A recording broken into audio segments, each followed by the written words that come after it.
You are dry, safe, and entirely miserable because it's been raining for 3 days straight. But what if you stripped away your roof, your walls, your central heating, and every scrap of waterproof gear, and faced a relentless, weeks-long deluge in prehistoric Europe with nothing but your bare hands?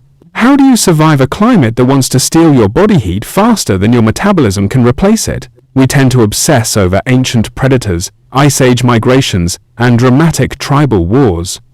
But rain, unglamorous, relentless, and deadly, was often a far more consistent threat to early humans than anything with teeth. It snuffed out fires, rotted stored food, flooded shelters, and triggered fatal hypothermia even when the temperature was miles away from freezing. And yet, ancient humans didn't just survive it, they colonized some of the wettest, most brutal climates on the planet. They built sophisticated environmental defenses long before textbooks, Gore-Tex, or civil engineering even existed. So how did they pull it off? Let's start with the most immediate killer. It isn't drowning, it's heat loss. Water conducts heat away from the human body roughly 25 times faster than air does.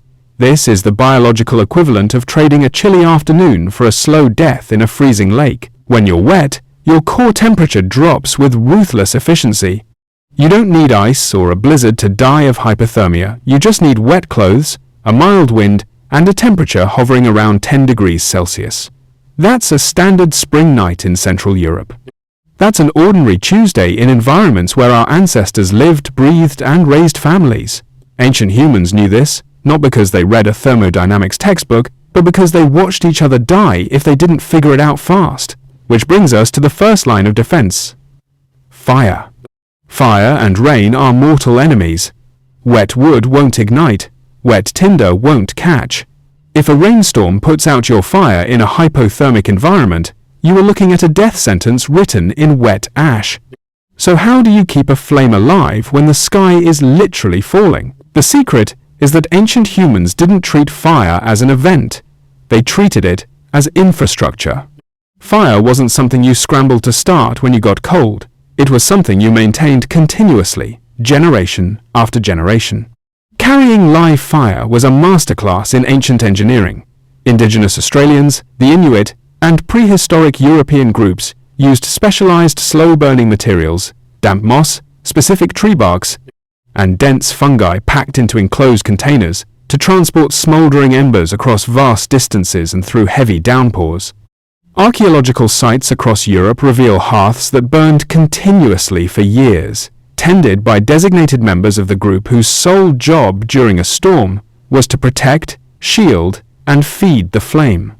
While the firekeepers tended the hearth, the group relied on architecture that shatters the old stereotype of cave-dwelling primitives. Caves are cold, damp, and frequently occupied by cave bears and hyenas. Most ancient humans built their own homes. The oldest constructed shelters date back 400,000 years long before Homo sapiens even evolved. These were intentional, engineered spaces, branches angled with mathematical precision to shed water, and leaves layered in overlapping rows like shingles so the rain ran off rather than soaked through. By the time modern humans spread across the globe, temporary shelters had evolved into masterworks of survival design.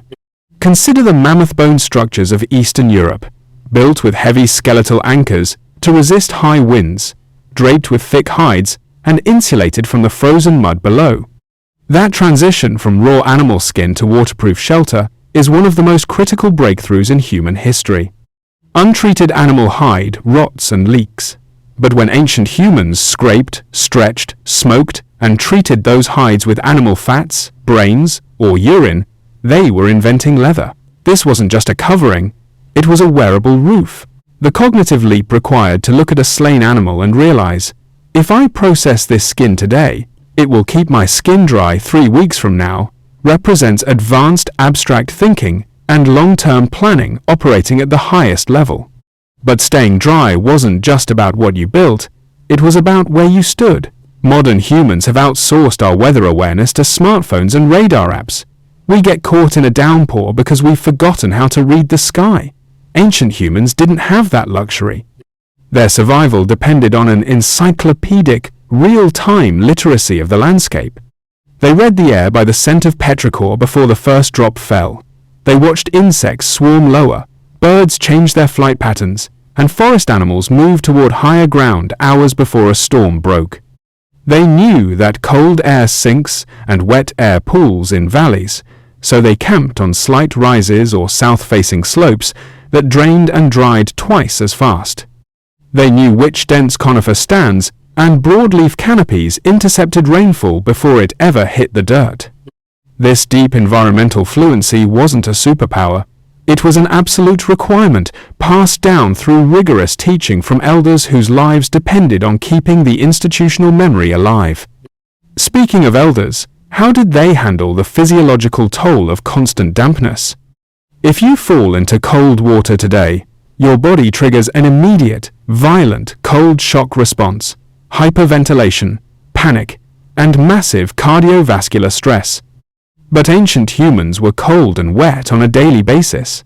Their baseline physiology was calibrated by constant exposure. Their bodies adapted, developing more efficient brown adipose tissue, a specialized type of fat that generates heat directly rather than just storing calories. They weren't built like us because they were a different species. They were built like us because their environment trained them in ways our climate-controlled apartments never will. And they didn't face the elements alone. Surviving a torrential rainy season as a solitary individual is nearly impossible. Surviving it as a tightly coordinated group is entirely manageable. Communal sleeping arrangements weren't about luxury. They were about shared thermoresistance. Huddling together under a shared rain cover pooled collective body heat, keeping the group alive through nights that would have killed a lone wanderer. Labor was dynamically distributed. The strongest gathered dry fuel, the wisest chose the campsite, and the children were kept warm in the absolute center of the shelter.